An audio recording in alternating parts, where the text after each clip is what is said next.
Now, Csikszentmihalyi, whom I've referred to before, spent his life trying to understand how people in very adverse conditions, like Nazi concentration camps, could rise above their circumstances, rise above the lot that they found themselves in, and manage a high energy, high productive, highly innovative kind of life.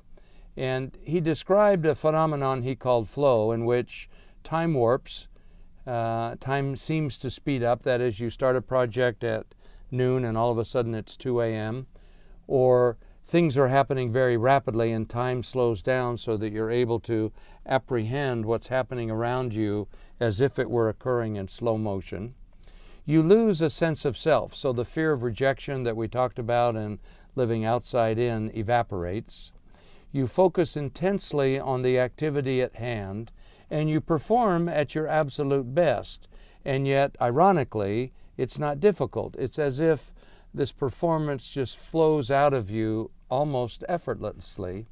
And it's very satisfying. It feels good. And when it's over, when this phenomenon has faded, you find yourself with a sense of growth, that you have expanded your capabilities and your competencies.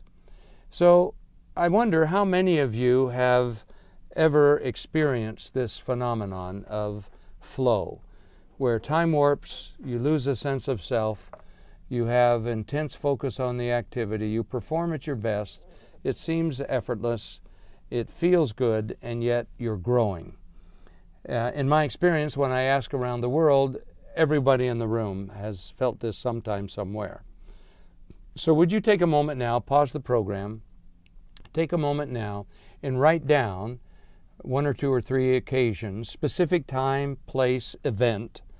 What were you doing? Where were you? And what was happening when you experienced this flow phenomenon? Okay?